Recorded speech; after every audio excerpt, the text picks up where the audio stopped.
Though he wasn't real, Fargo was the best friend I ever had. Growing up poor meant moving to wherever my dad could find work, and we never stayed anywhere long enough for me to make any real friends.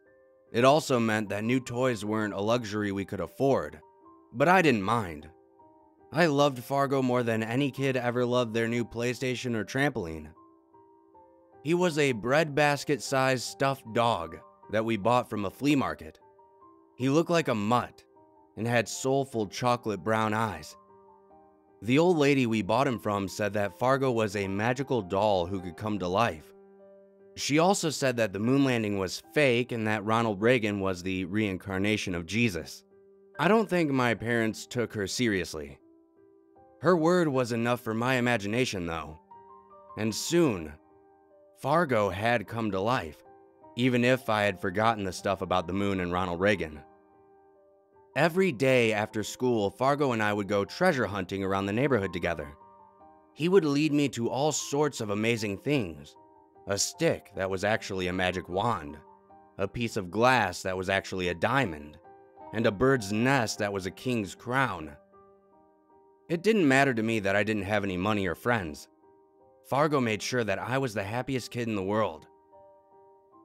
Until the day he got ripped. It had started off the same as any other day.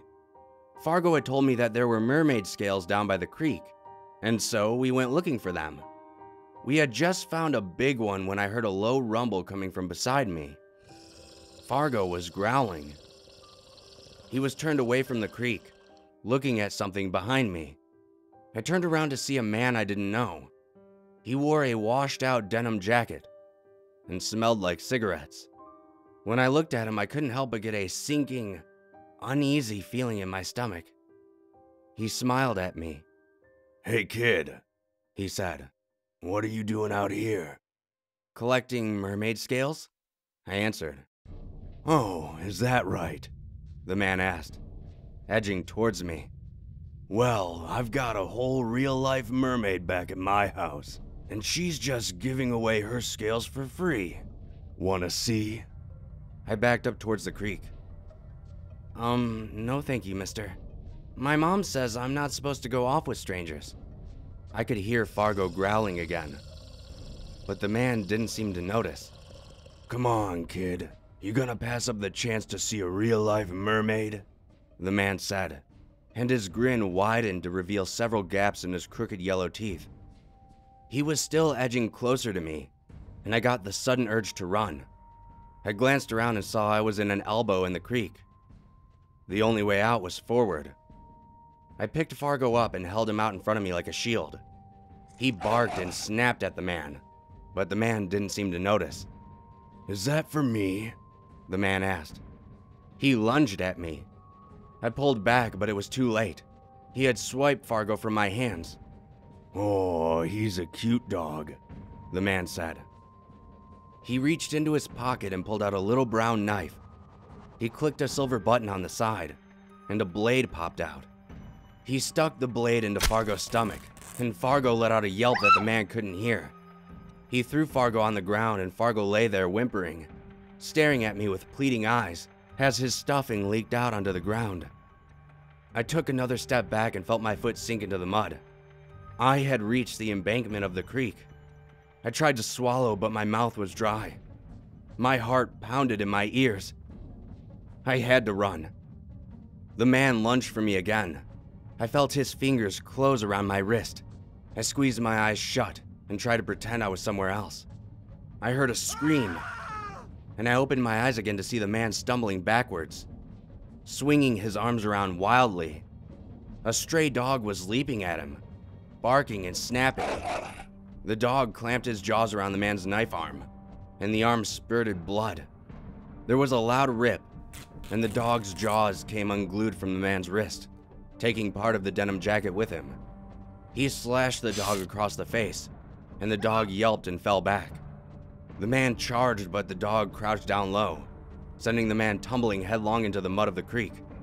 The dog leapt at him again, and the man scrambled up and bolted, little flecks of mud flying off behind him as he ran.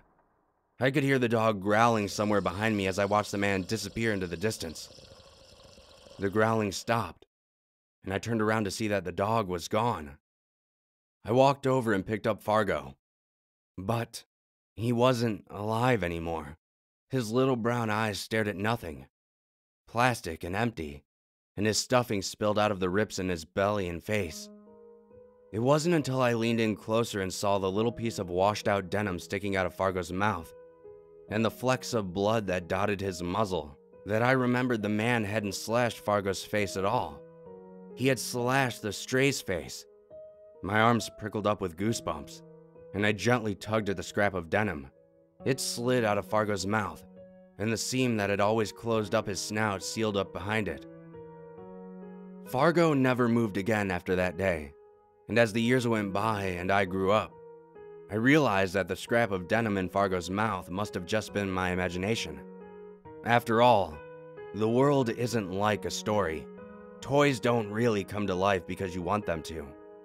Eventually, Fargo was relegated to a cardboard box at the top of my closet. That is, until last week. I woke up in the darkness to footsteps next to my bed.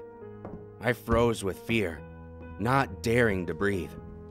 Then, I heard the low rumble of a dog's growl. Fargo's growl. A snarl, jaws snapping together, a man crying out, and then a thud, and footsteps retreating into the night. When I hit the lights, my eyes caught on the silver gleam of a knife at the foot of my bed. Next to it sat Fargo, his muzzle dotted with blood. The police would later tell me that it was just a random home invasion, a drug addict looking for jewelry to steal. But right then, I was only thinking of Fargo. My heart pounded in my ears and my skin knotted together in little bumps as I picked him up. I washed the blood off in the bathroom sink and gently dried him off, placing him right next to my pillow. I think that from now on, that's where Fargo's going to stay. Forever.